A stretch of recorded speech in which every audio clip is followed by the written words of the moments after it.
Mic पहले के बोलो। अभिशाप है बिहार के लिए, क्या अभिशाप है या फिर वरदान? नहीं, जाति की बात कर रहे हैं कि जाति जनगणना की बात कर रहे हैं? नहीं, बिल्कुल नहीं। अभिशाप क्यों है? किसी भी पहली बात कि बिहार में जो काम हुआ जातियों की संख्या को गिनने का, वो जनगणना नहीं है, वो सर्वे है। जनगणना कराने का अधिकार राज्य सरकारों को नहीं है, जनगणना केंद्र का मामला है। लेकिन उसको आप सर्वे कहिए या जनगणना कहिए, जो सर्वे यहाँ आया उससे कोई दिक्कत नहीं है। सर्वे में तो वही बात निकल के आई जो सब लोग कह रहे हैं कि समाज का एक बड़ा वर्ग जिसके नाम पर पिछले 30-35 साल में राजनीति की गई, जिनके वोट से लोग सत्ता में बैठे, उनकी स्थिति, उनके बच्चों की स्थिति जो आज से 30 वर्ष पहले थी, कमोबेश वही है। जातीय जनगणना सर्वे का जो राजनीतिक फायदा उठाने की लोग कोशिश कर रहे थे, पिछले 1 साल से हम कह रहे हैं इसका कोई राजनीतिक फायदा नहीं हो सकता है। और उसका परिणाम ये है, आप देख लीजिए कि जातिगत जनगणना और सर्वे को देशव्यापी मुद्दा बनाकर भाजपा से लड़ने का दावा करने वाले नीतीश कुमार खुद ही अपना दल छोड़कर भाग गए भाजपा की शरण में। अगर जातिगत सर्वे का कोई चुनावी असर होता तो नीतीश कुमार छोड़कर भागते नहीं। तो ये सीधा दिखाता है कोई भी सर्वे, कोई भी जनगणना अगर आप करते हैं, समाज के विभिन्न भागों के वर्गों की स्थिति के बारे में अगर सरकार को उसके बारे में बेहतर जानकारी होती है तो उसमें कोई नुकसान नहीं है।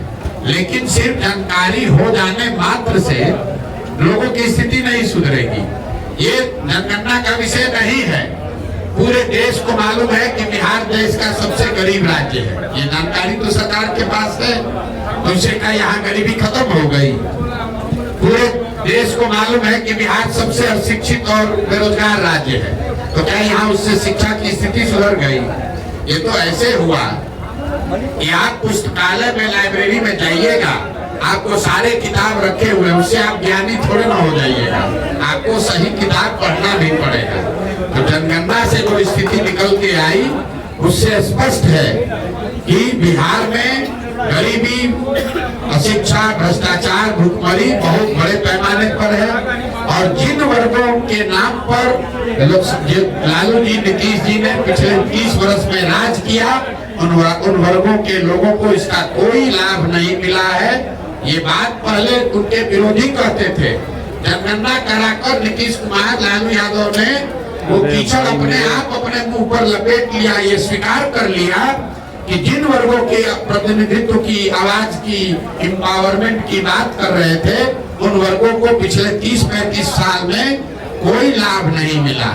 ये जो कहा जा रहा है कि सत्ता में जो लोग बैठे हैं, तो भाई ये बताइए कि अगर जो समाज में अति पिछड़ा है, जो वंचित है, जो मुसलमान है, दलित है, महादलित है, अगर उसको लाभ नहीं मिला तो उसके लाभ का हकमारी किसने किया?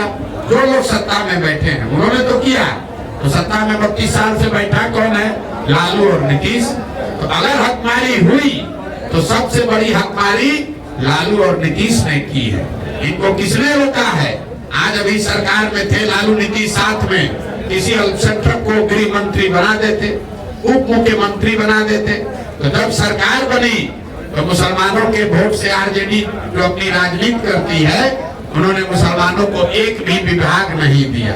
अभी राज्यसभा में अपना भेजे हैं एमपी, राज्यसभा में किसी मुसलमान को नहीं भेजा।